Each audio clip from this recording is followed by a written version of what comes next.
Welcome to This Explainer. Today, we are diving into a truly fascinating, deeply researched report by Anthony Eichner Alvarez called The Real Sins.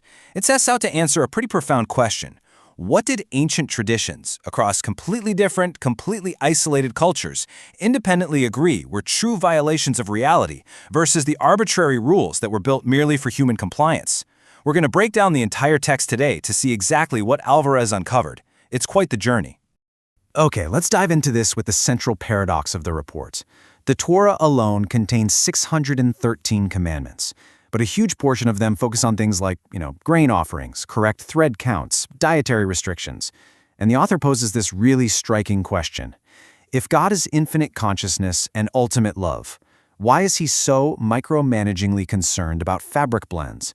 Well, the report provides a somewhat uncomfortable answer. It argues that many of these rules were curated by human institutions that simply needed obedient populations, not by a divine source. So here is our roadmap for the explainer. First, we'll look at the two types of sin. Second, ignorance and conscious cruelty. Third, deception and exploitation. Fourth, awareness, nature, and forgiveness. And finally, institutional rules versus true ethics. Starting with Section 1, Two Types of Sin, the Core Paradox. Here, Alvarez draws a very stark division between the original mystical teachings of early traditions and the later, highly structured doctrines of institutional religions. The report essentially categorizes historical rules into two distinct buckets. First, you have your control rules, things like prohibitions against mixed fabrics or eating pork. The text argues these were strictly tools for social control, ways of forging a tight group identity. Then, on the other hand, we have real violations, behaviors like cruelty, deception, and exploitation. According to Alvarez's extensive research, mystical traditions globally and totally independently agreed that these specific behaviors cause actual, tangible harm to consciousness and the very fabric of reality. Moving to Section 2, Ignorance and Conscious Cruelty. Alvarez impartially frames these two behaviors as the very roots of all other human suffering. So, the report identifies willful ignorance as the absolute foundational sin. And it's important to note here, this isn't just simple unawareness. Unawareness is easily fixed, right? You just get new information. No, this is the deliberate choice not to know, even when the truth is right in front of you, and the discomfort of others is incredibly obvious. Ancient traditions, like the Gnostics, actually called this Agnoia. They didn't view it as some cartoonish evil. They saw it as a dangerous, structural refusal to see reality. Think about it. You really can't be intentionally cruel without first choosing to ignore the suffering you're about to cause. And history shows us exactly how institutions weaponize this ignorance. In 1209, the Pope launched the Albigensian Crusade against the Cathars. These were fellow Christians whose only quote-unquote crime was reading scripture independently. The result was massive casualties.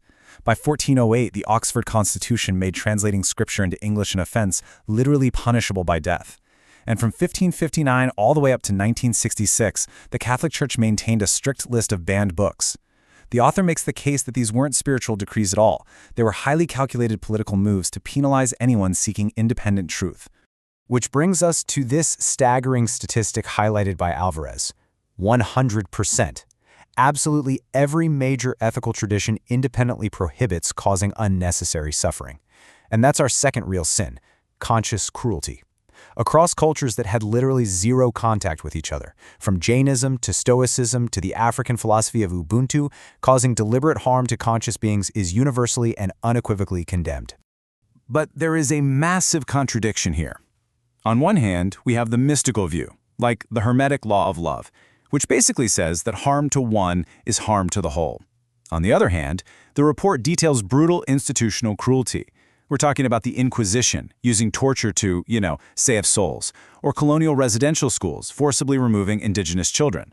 The text points out a severe logical collapse here. An institution causing suffering to thousands in God's name is essentially causing that suffering directly to God. Let's move on to Section 3, Deception and Exploitation. The text argues that these next two sins operate as the primary mechanisms of institutional control and extraction.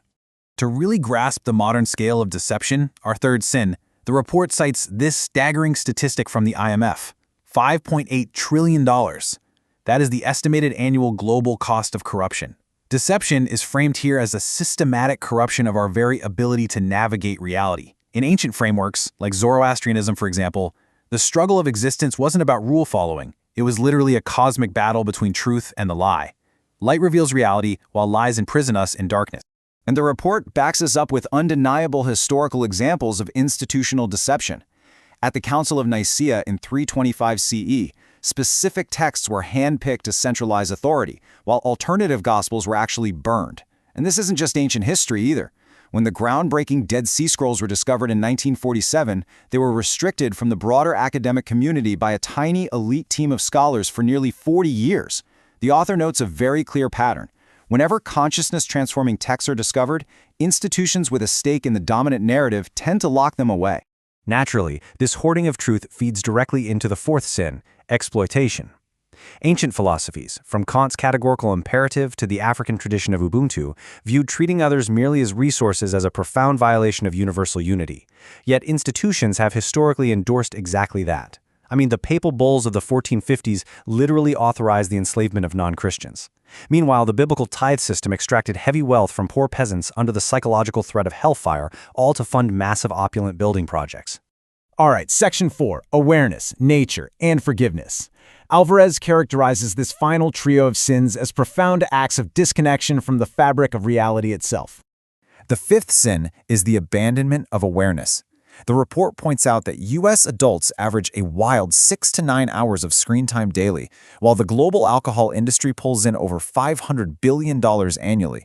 Choosing this fog of distraction over available awareness is framed as a subtle but really devastating violation of our own consciousness. The report even recontextualizes Karl Marx's famous quote about religion being the opium of the masses. It explains that institutional promises of a glorious future heaven were systematically used to suppress people's present-tense awareness of injustice. It kept populations passive, unconscious, and super easily exploitable. Which brings us to the sixth sin, the destruction of the natural world. Currently, over 1 million species are threatened with extinction. The report emphasizes a really tragic disconnect here. Every indigenous and ancient tradition that maintained a direct relationship with the natural world viewed it as inherently sacred. Yet Western civilization, driven by institutional rulebooks, produced industrialized ecological destruction on an unprecedented, completely global scale. Now ask yourself to look at what's really interesting about this particular slide. The author argues that this destruction didn't just happen by accident. It's actually rooted in a specific, deliberate translation choice. In Genesis 1:28, the original Hebrew word rada can mean to tend, care for, or steward, but it was translated into English concepts of dominion, ruling, and subduing. According to the report, this translation shift perfectly aligned with the economic interests of institutions focused on endless extraction rather than maintaining a mutual reciprocity with the earth. The seventh and final sin is refusing forgiveness. The text explains that holding on to grievance and demanding retributive punishment literally contracts human consciousness. The early Christian theologian Origen actually taught Apocatastasis, which is this beautiful doctrine of the eventual universal restoration and forgiveness of all souls. But as the report imparts, institutions officially condemned this in 553 CE. Why? Because championing the unfalsifiable threat of eternal hell maximizes fear and compliance far, far better than a message of universal, unconditional forgiveness ever could. And that brings us to Section 5, Institutional Rules versus True Ethics. We're turning to the report's appendix now to really solidify this massive paradigm shift between what institutions demand and what reality actually requires.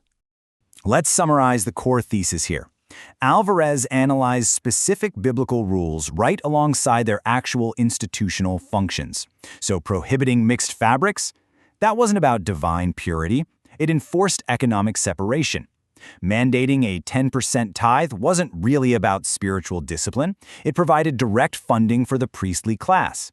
Demanding women remain silent maintained a strict male hierarchy. The report ultimately concludes that these codes clearly served human power structures, whereas the real sins, like avoiding cruelty and deception, those actually served to expand human consciousness. Before we wrap up, I want to share this incredibly powerful concluding insight directly from the report. Alvarez writes, "The distance is in the perception. The presence was always already there." It's such a profound reminder. True connection to consciousness, or the divine, isn't about perfectly following arbitrary institutional codes. It's not about letting fear dictate your spirituality. It's about realizing that the connection has been inside you the entire time. Based on everything Alvarez has presented today, we are left with a final, deeply provocative question. Look at the frameworks guiding your own life right now. Are you living by rules designed to expand your consciousness, or rules designed strictly for your compliance? Think about that as you go through your day. Thank you so much for joining me for this explainer, and keep questioning.